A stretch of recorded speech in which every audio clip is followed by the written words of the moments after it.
look good. I'm gonna get my mama out the hood. Bomb did, but who else I should?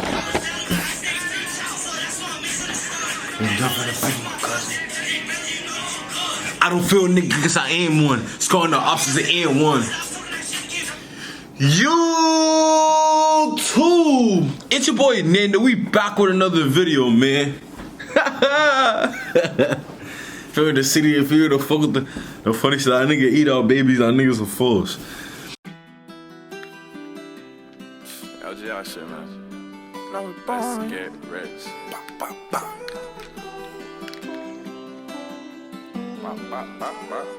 But today we're reacting to another video, man.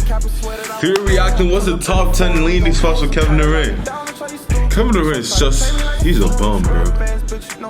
He left LKC, he went to Golden State, got what everybody knew he was gonna win at least 2 rings. I thought he was gonna, they were gonna win at least 2 rings with him there. Then he went to Brooklyn, got injured the first year. The second year got swept by Boston. But he got, this was his first season playing. It wasn't his first season. This was the second season, if I'm not wrong. But he got swept, and now he's requesting a trade to 2 first-round seeds.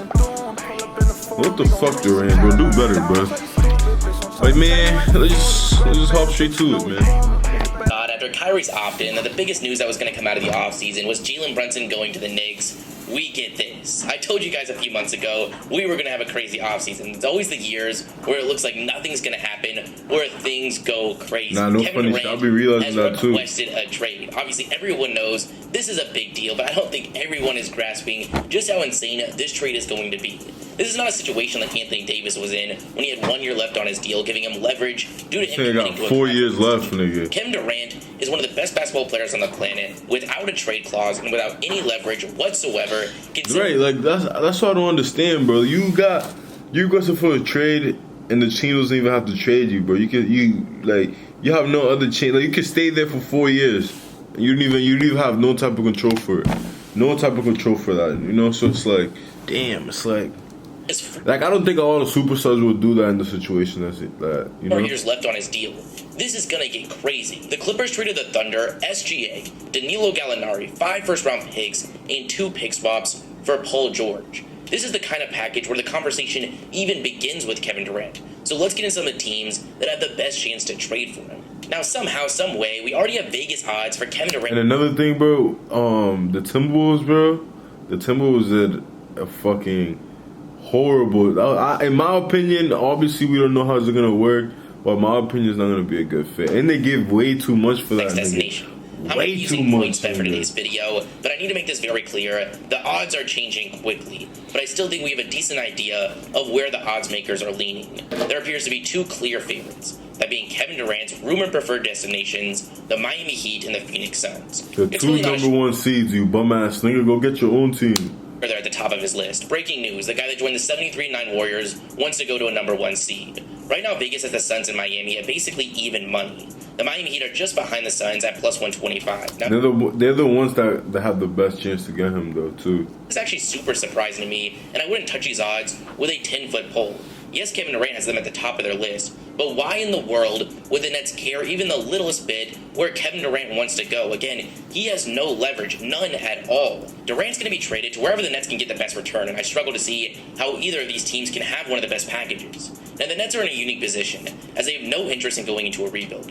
There is nothing to tank for. Practically every single one of their future firsts is going to the Houston Rockets, unprotected from the Harden trade. This Nets team is going to be trying to win games. The players they get back matter a lot, especially with Kevin Durant having 4 years left on his deal, making the first 4 years of draft selections that the team he goes to gives up practically second. That's crazy. The Nets practically, bro, gave everything to Kevin Durant. Gave everything, bro. You want that player? Let's go get him.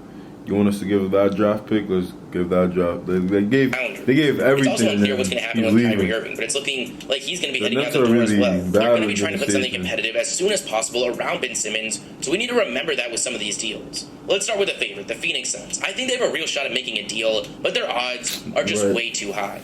It's clear what this deal would look like. It would involve Mikal Bridges, DeAndre Ayton, possibly Cameron Johnson, in all their selections. It's an okay package. Didn't they just assign Booker to an extension? We need to remember that the Suns themselves have already questioned the value of being on a max deal. So I don't think the Nets will be jumping up and down to pair him with Ben Simmons. We're already seeing some reports that a deal would have to start with Devin Booker, which doesn't seem like something the Suns would have a lot of interest in. Again, I can still see this happening, but them being this heavy of a favorite just doesn't feel right. The same thing applies to the Miami Heat. The biggest hurdle for them is Bam Adebayo. He would usually seem like a likely trade candidate in a deal like this, but he can't go to the Nets, well, at least without Brooklyn giving up Ben Simmons. They're both on designated rookie extensions, and per the rules, you can only have one of those on your roster. And what's it called? Bam Adebayo playing with Ben Simmons is not a good Why fit. would the Nets go through all the effort to trade away Simmons just to get Bam when there's going to be a ton of crazy deals on the table? So if it's not Bam, then who? Obviously, be centered around Tyler Hero. And while Tyler Hero is a great young player, Think about it. Not Kyle Lowry. Hero is not really that.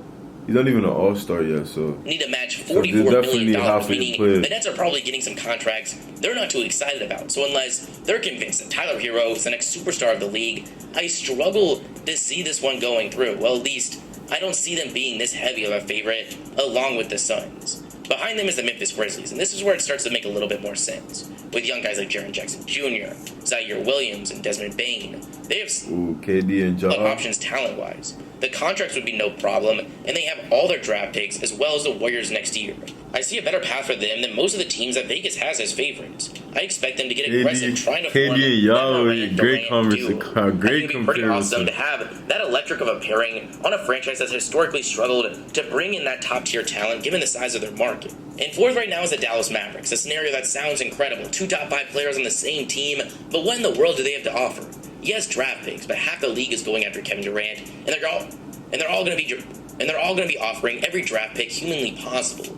Jalen Brunson's going to the Knicks. They could match it and possibly trade him, but I'm not sure where his trade value is on that big of a deal. We need to remember the Nets need to get some players back here. I literally see no way the Mavericks can even come close to putting together an even okay package. Fifth is going to be the Chicago Bulls. They're at 7-1. Again, this funny shit.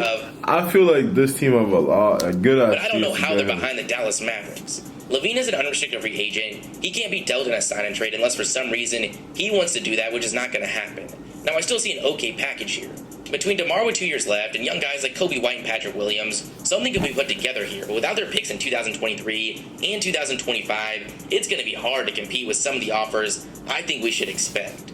A really interesting one to me is Portland at 10-1. With Jeremy Grant and Damian Lillard, this feels like the right opportunity for the Blazers to go all in before this Lillard era comes to an end. Plus, they actually have a pretty decent package they can put together. With the money of both Eric Bledsoe and Josh Hart, they can figure out the contracts, and when it comes down to assets, they've got them. Anthony Simons has shown the potential to be a star in this league, and he's going to carry a lot of value in a trade. They also just drafted the 7th overall pick in the draft, Shaedon Sharpe. I said it on draft night that Sharpe was the best option for the Blazers, given he was going to hold on to the most value post-selection, and I still think that's the case. They don't have their pick next year, but they have the rest. I would really watch out for them in this Durant situation.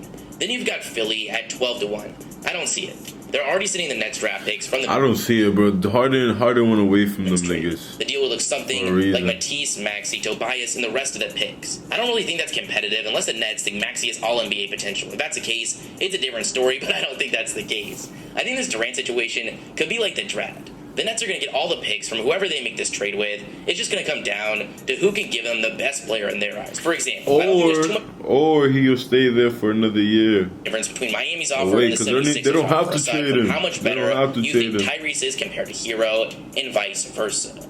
A team that's relatively interesting in my opinion is the Celtics at 14-1 in a deal centered around Jaylen Brown.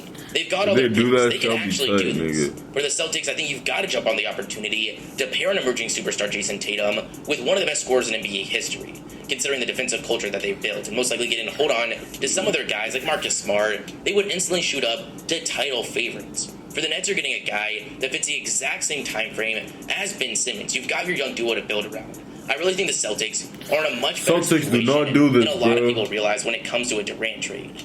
Tied for the next best odds is the Atlanta Hawks, and I have absolutely no idea why. Literally none, unless we're talking about Trae Young, and I can guarantee you we're not. For the players they have to offer, we're not talking about anything crazy. DeAndre Hunter, who needs to stay healthy. John Collins on a big contract. Onyeka Okongwu, I guess. When you consider the fact that they can't get close to a competitive draft haul after just giving up 3 firsts and a swap in the DeJounte Murray trade literally yesterday. How in the world do they even have odds? Now, the most interesting team by far in my opinion, and I really think they're insane value here, tied with the Hawks, is the New Orleans Pelicans. The deal, the situation, it just seems perfect. The Pelicans were just playing in the NBA playoffs without their young star Zion Williamson. Going after Kevin Durant would shoot them into contention, especially considering the core that would be around him. They've got 2 players that could be able to trade around, either Zion Williamson or Brandon Ingram, and I think you'd have to have Ingram as the favorite. But with them also having one of the better rookies from a year ago in Herb Jones, some okay young guys like Trey Murphy and Jackson Hayes, they can put together an insane group of players. But it doesn't stop there. They also have one of the biggest pools of draft picks in the entire league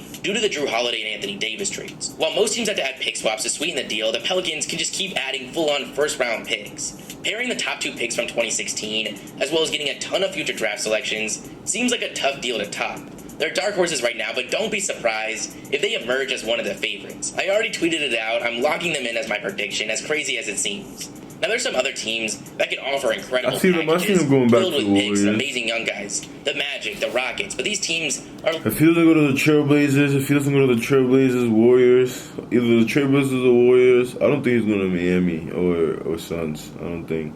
If he doesn't go to those 2 teams, bro, have zero interest in a Kevin Durant trade. One that's getting talked about a little bit is an OKC reunion, but I really can't see Sam Presti having too much interest in that, but you never know. But OKC got mad fucking... These are the main teams in the fucking draft I'm picks. super interested to see what happens, but right now, I'm leaning towards it being one of Phoenix, New Orleans, Memphis, or Portland. I want to know your guys' thoughts in the comments below. If you like the video, smash the like button, smash the subscribe button, and I'll catch you guys next time.